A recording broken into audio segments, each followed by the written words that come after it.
अवतार the way of water हमारे सपनों में दिखने वाली दुनिया जैसी ही है। वो सपने जो सुंदर होते हैं, बिल्डिंग से गिरने या फिर ट्रेन के आगे भागने वाले नहीं, बल्कि ऐसे सपने जैसे कि समुद्र के किनारे घूमने वाले, जंगलों में डालियों पर बैठने वाले, झूलने वाले, समुद्र में डाइव लगाने वाले, मछलियों को छूने वाले, इस तरह के सपने। और इस फिल्म में आपको जो दिखाया गया है वो एक ऐसे परिवार की कहानी है जो प्रकृति, समाज, दैवीय शक्ति और अपने दुश्मनों से संघर्ष करता है। दुनिया में लगभग हर परिवार यही करता है। और जैक सली जो कि पहले वाली मूवी में एक इंसान ही थे, अब वो पेंडोरा में नावी बन चुके हैं। नावी कबीले के सरदार की बेटी निटिरी से शादी कर चुके हैं। दोनों के 3 अपने बच्चे हैं और एक गोद ली हुई बेटी है। पेंडोरा के जंगलों में प्रकृति के बीच पेड़ों के ऊपर इनका आशियाना है। कैसे हमारी दुनिया में जब कोई बच्चा पैदा होता है तो उसे अलग अलग धर्मों से उसे प्रकृति से जोड़ने की पूजा प्रथाएं, इस तरह से कई चीज़ें होती है। इस फिल्म में भी हर बच्चे को जन्म पर उन्हें एवा नाम की देवी शक्ति वाले एक चमकदार पेड़ से जोड़ा जाता है ताकि वे अपनी संस्कृति, प्रकृति और उनकी आत्मा को समझ सके। फिल्म में ये भी मैसेज दिया गया है कि हर इंसान भी अपनी प्रकृति से जुड़े हैं। जैक सली अपने लोगों को बचाने के लिए जंगल छोड़कर समुद्री इलाके में बसे द्वीपों के कबीलाई लोगों से मदद मांगने जाता है। समुद्री कबीले के लोग यानी कि मेटकानिया अनजान जगहों, अलग संस्कृति, अलग व्यवहार या फिर अलग खान पान के लोगों को जिस तरह से हम पहली बार स्वीकार नहीं कर पाते, ऐसे ही आपको सीक्वेंस यहाँ पर देखने को मिलेगा।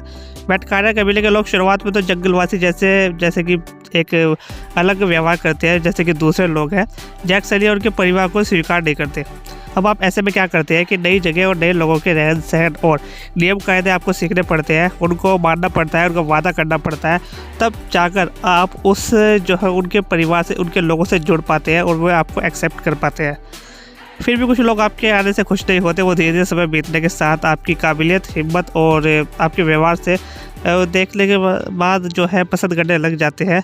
अवतार 2 इंटरवल से पहले तो सिर्फ आंखों को सुकून देने वाली एक कहानी का इंट्रोडक्शन ही है। हाफ से ठीक पहले कहानी की शुरुआत होती है। पहला हाफ बेहद ही स्लो ज़्यादा है, लेकिन आप सिनेमा हॉल छोड़कर बाहर नहीं आते क्योंकि 3D का जो मजा है ना, जो आप इसको 3D में देखोगे, घने जंगलों के ऊंचे ऊंचे पेड़, उछलते कूदते जैक सली के बच्चे, एक अलग ही फील आता है। और थोड़ा एक्शन भी शुरुआत उस टाइम हो जाती है। दूसरे हाफ में कर्नल माइल्स जो कि पहले वाली मूवी में मर चुके थे, उनकी खास हमलावर टीम अवतार बनकर वापस लौट आती है। आप कहेंगे तो ऐसे तो पहले जो है एक तरह से मार ही दिया था, लेकिन फिर भी बात सही है। सेकंड पार्ट में इस बात को जस्टिफाई किया गया है। मरे हुए कर्नल का अवतार पेंडोरा पर भेजा जाता है। इसमें पुराने कर्नल की मेमोरी डाल दी जाती है, यानी कि शरीर ज़्यादा स्ट्रॉन्ग, ज़्यादा फुर्तीला और ज़्यादा एक तरह से ज़्यादा पावरफुल हो चुका है। पेंडोरा के वातावरण के हिसाब से सलामत रहने वाला, लेकिन याददाश्त कर्नल की ही है। इसी तरह से एक तरह से नया अवतार उसको दिया गया है। यह फ्यूचर में होने वाले न्यूरोलॉजिकल साइंस को एक तरह से काफ़ी अच्छे से एक्सप्लेन किया गया है। इसके बाद शुरू होती है समुद्र में जंग। कर्नल माइल्स का अवतार अपनी सेना के साथ मेटकानिया कबीले पर हमला बोल देता है। उसे जैक सली से बदला लेना होता है। जैक सली को बाहर लाने के लिए समुद्री कबीले के जो पालतू जीव होते हैं उनको मारना शुरू कर देता है। ये पालतू जीव एक तरह से व्हेल की तरह होते हैं जिन्हें नाम दिया गया है टुलकुन। और भी इसमें अलग तरह के जानवर दिखाए गए हैं और पूरी फिल्म में अवतारों और अन्य सभी जानवरों के साथ एक बेहतरीन रिलेशन दिखाया गया है। आप अपने पालतू कुत्ते और बिल्ली को मरने पर दुखी होते हैं। ऐसे ही नज़ारा फिल्म में आपको देखने को मिलेगा कि कैसे आपका कुत्ता अपना मतलब एक तरह से जो वहाँ के जानवर है अपना दर्द नहीं बता पाते, आपके आसपास घूमते रहते हैं, रोते हैं, किसी न किसी हरकत से आपको हिंट देते हैं कि उसे कुछ प्रॉब्लम है, उसे कोई दिक्कत है।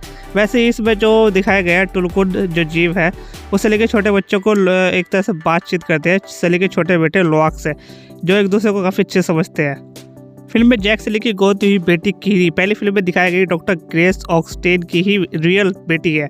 डॉक्टर ऑक्सटेन के नामी अवतार ने इस बेटी को जन्म दिया था और ये फ्यूचर में सुरोगेसी जैसा एक सीक्वेंस आपको देखने को मिलेगा, जिसमें से मरी हुई यानी कि जब वो मर जाती है उसके बाद उस बच्चे को जन्म दिलाया जाता है। इस बच्चे के पास अलग ही तरह की एक तरह से शक्तियाँ हैं, दैविक शक्तियाँ। यह पेंडोरा की देवी शक्ति एवा से सीधा संपर्क कर सकती है। देवी शक्ति जंगल में भी होती है और उसका दूसरा रूप समुद्री कबीले की देवी के रूप में भी दिखाया गया है, यानी कि देवता एक ही है, बस उसके रूप यहाँ पर आपको अलग अलग दिखेंगे। फिल्म का लंबा समय आपको टिकट बुक करने से पहले डरा सकता है, लेकिन जब आप 1-1 घंटे के एपिसोड वाले लंबी सीरीज को 5 से 7 घंटे लगातार देख सकते हैं तो आप फिल्म को क्यों नहीं देख सकते। इस फिल्म की सिनेमाटोग्राफी, विजुअल्स आपको कहीं से कहीं तक भी डिसअपॉइंट नहीं करेंगे। 3D हो या 4D, आपको इसमें पूरा मजा आने वाला है। जेम्स कैनन एक ऐसे डायरेक्टर है जो कि साइंस फिक्शन फिल्मों के लिए जाने जाते हैं। टर्मिनेटर, टाइटैनिक, ट्रू लाइस, जजमेंट डे जैसी फिल्में बना चुके हैं और 2009 में अवतार आई, वो भी इनकी फिल्म थी जिसे धमाल मचा देता। आसमान में तैरते हुए पहाड़, घने जंगल, ड्रैगन जैसे पक्षी, उड़ते हुए अवतार, ह्यूमनॉइड एक्सोस्केलेटल रोबोट, एम्फीबियस प्लेन जो हवा में पानी में दोनों में चल सकते हैं, 2 सीटर सबमरीन, केकड़े जैसे रोबोट और हर तरह के साइंस का हिस्सा इसमें कवर किया गया है। पहले अवतार के बाद जेम्स अवतार 2 को बड़ा हिस्सा पानी के अंदर शूट करना चाहते थे। वो चाहते थे कि इसके लिए बड़ी रिसर्च करें, इसलिए उन्होंने डेमो के तौर पर एक पहले फिल्म प्रोड्यूस की थी जिसका नाम था सेक्टम, जो कि एक साइंटिफिक फिल्म थी। हालांकि वो ज़्यादा चली रही थी, लेकिन उनको काफ़ी एक्सपीरियंस हो गया था कि इन्हें कितनी मेहनत आगे करनी है।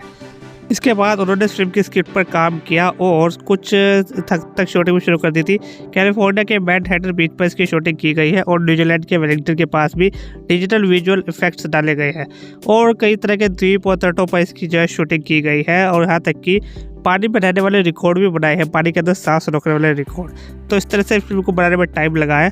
ये एक फिल्म का रिव्यू नहीं है, ये बस एक तरह से मैं बता रहा हूँ कि कैसे हम इंसानों की तरह ये कल्पनीय जीव भी अपने परिवार, समाज और प्रकृति मुसीबत से जुड़े हैं। फिल्म में देखनी है नहीं वो तो आपके ऊपर बात है, लेकिन मैं तो कहूँगा कि फिल्म देखने जरूर जाओ और अपना रिव्यू भी कमेंट बॉक्स में जरूर दो।